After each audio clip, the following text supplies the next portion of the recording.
Hi guys, my name is Paul Callender, and today I'm joined by Dr. Nicoletta Marini-Maio. Dr. Nicoletta Marini-Maio today, she's here to talk about Winx, and you consider yourself a Winxologist. Can you break down the term Winxologist for us? A Winxologist is an expert in the Winx Club science. And so at this point, yes, I've seen all the series. I've talked to a lot of passionate fans of the Winx in Italy, in the United States, and even in other countries, because we used surveys to talk to the fans in general and focus groups. So yes, I consider myself a Winxologist, and my colleague also, Ellen Nirenberg, who is my companion in crime. Excellent. Yeah, cool. So obviously, if we're here today, there's got to be something specifically about Winx that makes it special. So compared to like the other shows that are on like Nickelodeon, Cartoon Network, like you got your Barbie and stuff, what separates Winx specifically from like a cultural perspective from your other girl shows just on like kids television?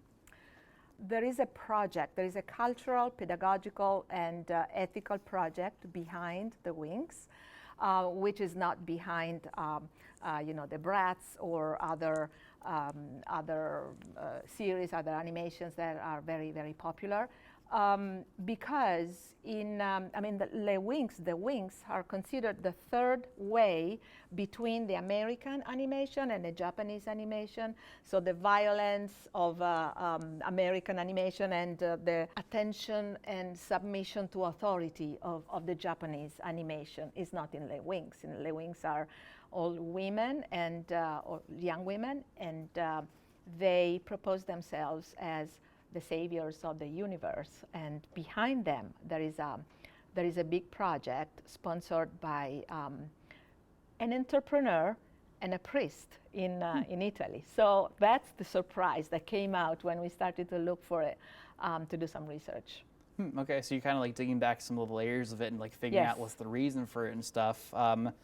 Yeah, so tell us a little bit about that. And I understand there's a lot of obviously, if you look at the cast compared to a lot of shows that are on today, there's very much like there's an emphasis on diversity. Like if you look at, like I was just saying earlier, one of the characters is actually like based off of Beyonce, and there's a character based off of Pink.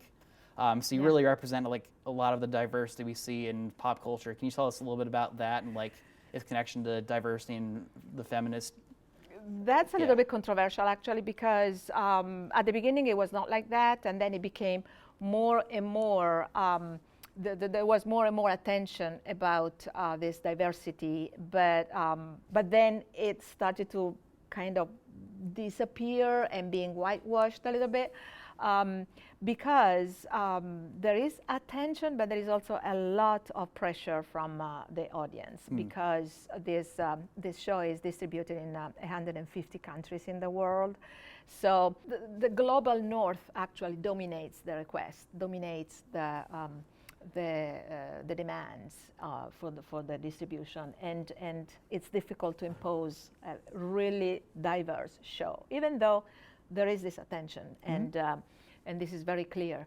As for the feminist thing, I would say that this is a post-feminist show in which the girls are invested of the destiny of the world. They are in the spotlight all the time, that's very common for young girls in our culture today. Right. It's definitely it's about the show. It's a show about the girls who can do it. I remember reading that. Exactly. Yes. Yes. What value? So going off of that and talking about the girls who can do it, what value does a show like Winx have to our culture and to the young girls watching that? Like what? How much? Like how important is this to like the people watching it? Yes, it's important because, there are pros and cons.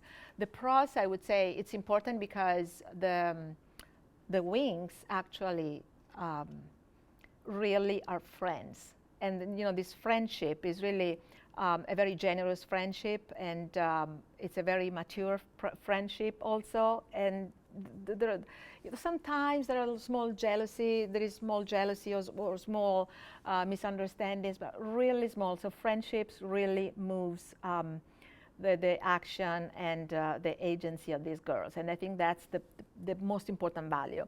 Then the girl who can, that you were mentioning, is a little bit controversial because you know, there is a lot of emphasis on fashion, on what you can buy. I mean, the girl who can buy something is better than others, and so they are actually very much focused on this kind of physical appearance, which is also problematic because of their body shape, which is not realistic, and sometimes could be problematic for the girls who are actually looking at that, right. and you know, taking that as a model. We Ellen and I visited actually the Rainbow, the mother house of the Winx, and we asked about it, and they don't get it. Can I say that? Okay. I mean, the designer was actually working on the knees of the Winx, and she was saying, no, I need to make it smaller because Eugenio Straffi, which is the creator, wants me to do it smaller. And I said, but can you imagine? Smaller than that means that there is no bone inside. And she said, no, man, I need to do it. So just there is no understanding and no empathy on that. But generosity, friendship, and this kind of ethical values, such as also climate change, a lot of, you know, really a battle for making the world better. It's there, and it's very strong. Excellent. Yeah. So obviously, having those themes is very important, especially as like you know, younger girls are watching that, so I can understand like the pushing for more like realistic body images and not like just skin and bones. So I think that's really important overall, and that's what we'll be learning about today in Dr. Marini-Maio's lecture today. So yeah, hey, thank you so much for coming to Messiah. We really appreciate it. Thank you. Yeah, and that's all the time we have for here. So my name's Paul Counter, and this is once again Dr. Marini-Maio. Thank you. Thanks so much for watching.